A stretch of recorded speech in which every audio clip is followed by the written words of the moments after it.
Эми ширктен кантип сак боло алабыз? Эң улуу күнөөдөн ширктен кантип сак боло алабыз? Бир эле ошо ширкти үйрөнүү жолу менен да. Ошо ширкти үйрөнсөк, ал эмне ширк? Ширк деген эмне? Ошону үйрөнсөк гана андан сак боло алабыз да. Арабтарда айтылган сөз бар. Кейфа яттaqi ма ла ядри ма яттaqi дейт да. Эмнеден сактанышты билбеген адам кантип андан сак боло алат дейт. Адам эмнеден сактаныш керек экенин билбесе, кантип андан сак боло алат? Мисалы, көп эле адамдан сурайсың да, таухид деген жакшыбы дейт, ла иляха иллаллах деген жакшыбы десең, жакшы дейт. Ширк деген жаманбы десе, ширк жаман дейт. Анан сурайсың, ошо ла иляха иллаллах деген эмне десең, билбейм дейт. Ширк деген эмне десең, билбейм дейт да. Анан сурай бересиз да, мүмкүн сен ошол өзүң айтып аткан жаман деп жүргөн, эң чоң күнөө деп айтып аткан ширк. Сен аны айтып жүрөсүң. Сен ал эмне экенин билбесең, мүмкүн сен ошону кылып жүргөндүрсүң. Билбегендиктен да. Ошондон эмне экен? Ширктен сак болгон жолу бул ошо ширкти үйрөнүү жолу менен болот. Эми ширк деген эмне? Ширк бул ибаратты Аллахтан башка бирөөгө арноо.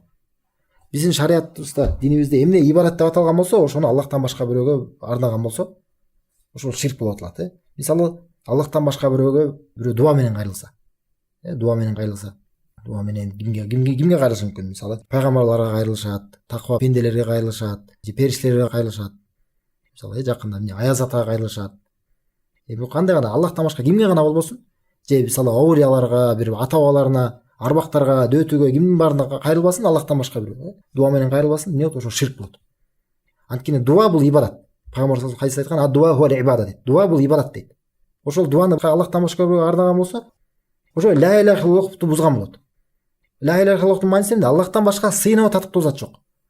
Мен жалгыз Аллахка сыйынамын, Аллахтан башка эч кимге сыйынбаймын деген бөлүк да. Айтып берсе, "Ияка набуду ва ияка настаин." Жалгыз сага ибадат кыламын, жалгыз сенден жардам сураймын дейт. Деп ушуну айтып жүрүшөт дагы, барат да Аллахтан башка бирөөгө дуа менен кайрылышат дагы. Аллахтан башка бирөө ибадаттар арнашат. Же мисалы да ибадаттын түрлөрүнөн бул курмандык чалуу, мал союу, Аллахтан башка бирөөгө арнап туруп, ошого тазим көрсөтүп, ошого бир жакындаш үчүн адам курмандык сала турган болсо, эмне болот? Ошол кылган иши ширк болот. Чоң ширк кылган болот, ошол аркылуу адам динден чыгат. Хадисте келген, бир адам дейт, бир чымын аркылуу, чымын үчүн бешке кирди дейт. Башка адам болсо бир чымын үчүн тозокко кирди дейт да. Анан кандайча дейт да? Кандайча бул Аллахтын элчиси дегенде айтканда, бир коом болгон дейт да, бир эл болгон. Ошолордун айылынан өтүп бараткан адамдарды дейт, өткөрчү эмес да, качан алар ошол өздөрү кудай болгон да, ошо кудайына бир нерсени курмандык чалмайынча, мал союп, ошо арнап ибадат кылмайынча дальше өткөзчү эмес дейт да, андан арыз. Анан экөө кетип баратканда бирөөнү кармап туруп айткан дейт. Курмандык чал дейт да. Десе айтат, менде эч нерсе жок дейт. Анда чымын болсо дагы сой деген да. Анан чымынды арнап, ошо ибадат кылып арнап курмандык кылып коет дагы. Анан ал өлгөндөн кийин анан тозокко кирет дейт. Жана башка адамды кармап туруп айтат, курмандык чал десе айтат, мен Аллахтан башка эч кимге курмандык чалбайм дейт. Десе анын башын кыйып салышат, анан ал бейишке кирди дейт да. Ал бейишке кирди дейт да, субханалла. Ошондой эле ибадаттардан мисалы таваккул, тобокел кылуу, таянуу. Аллахтан башка бирөөгө таянган болбойт. Ишенип таваккул кылып. Мисалы, эмнелерге таянышат? Тумарларга таянышат. Тумарды илеп алат дагы, ошол мени сактайт дейт да. Ошол мени сактайт деп ишенет. Мына ушундай бир эмне дешкен, Аллах сактайт, Аллах өзү сактайт. Ал тумар өзүн сактай албаган тумар кантип сени сактайт? Аны үсүп салсаң, ал өзүн сактай албайт да, субханалла. Ошондой эле мисалы хауф, коркуу. Аллахтан корккондой сыяктуу башка бирөөдөн адам корко турган болсо, бул дагы ширк. Мисалы, ырым-жырымдардан коркушат. Ырым-жырымдар. Эч кандай себепсиз эле коркуу да. Мисалы, адам жыркычтан корксо, же бийиктиктен корксо, же ушундай бир нерседен корко турган болсо, бул ширк эмес. Анткени мындай нерсе менен Аллахтан коркпойт адам. Мына хофу сир деп коет да шариатта. Бир жашыруун коркуу. Ушундай коркуу менен Аллахтан башка бирөөдөн корко турган болсо, бул ширк. Мисалы, ырым-жырымдар ушуга окшош. Же мисалы, бир кандай бир адамдардын бир ибадат кылып жүргөн бир заттарынан коркушат. Мисалы, алардын ошо күмбөзүнө барганда бир кандай бир жүрөгүндө бир коркуу болот да. Ошондой эле арража, үмүт кылуу. Аллахтан башка бир нерселерден үмүт кылса адам, бир кандай бир кудайлардан. Бул жакта да кандай, жанагындай бир таштарды алып келип алышат үйгө, бир бака же бир Будданын эстигин алып келип алышат да, үйгө алып келип коюп коюшат дагы, ушул аркылуу бизге байлык келет деп үмүт кылышат. Бул дагы ширк. Үмүт кылуу да ширк. Ошондой эле Аллахтан башка бирөөгө адам сажда кылса, рүкүү кылса, жүгүнсө, ушунун баары тең эмне ширк.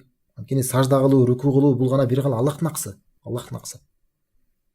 Ошондой эле адам айтып кеттик, тумар такса, тумар таганса, же тумар сыяктуу эмнени илбесе, мисалы, бүркүттүн тырмагы, карышкынын тиши ошол сактайт деп, же бир ракушкалар болобу, эмнен бар, ушундай бир нерселерди адам мени бир баледен сактайт, көз түйүүдөн сактайт деп эле турган болсо, мунун баары ширк.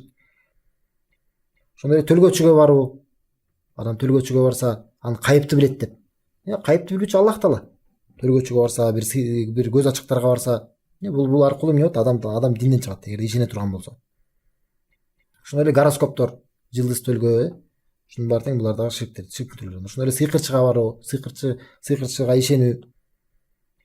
Эми эмнелерге сыйынышат адамдар? Таштарга сыйынышат, таштарга сыйынышат, бактарга сыйынышат. Мына жана тумар, же бир нерсени илип алса, же үйүнө алып келип жана коюп койгон бака, же бир жанагы бак, жана бар го байлыктын акчасы багы дейт да, байлыктын дарагы дейт.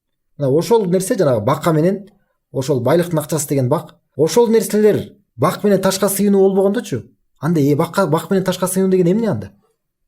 Ошол да бак менен ташка сыйынуу деген ошол нерсе да. Үйгө алып келип коюшат дагы, бул байлык алып келет дейт, бир жакшылык алып келет дейт. Мына ошол нерсе, мына бак менен ташка сыйынуу. Ошондой эле тоолорго сыйынышат, тоолорго сыйынышат, мазарларга сыйынышат, мазарларга барып бир чүпүрөктөрдү байлайт, бир кандай бир жакшылык болот экен деп.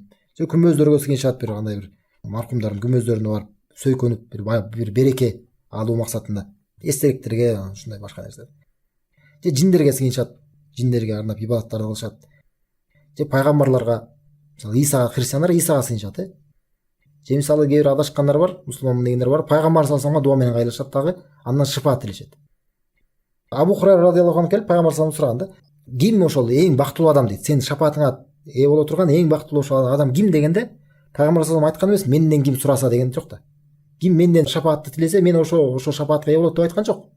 Айтат, ман кала ла иляха иллаллах халисан мин калби. Ким ла иляха иллаллахты чын жүрөктөн айткан болсо, мына ошол дейт да. Ошол пайгамбар саллаллаху алейхи шафаатына жетет да. Булар тескерисинче кайра шафааттан кур калып атышат.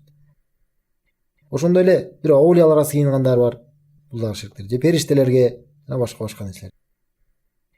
Эң башкысы эмне? Бул тууралуу өзүнчө сабактар бар, китептер бар. Эң башкысы адам үйрөнүш керек, көңүл буруш керек.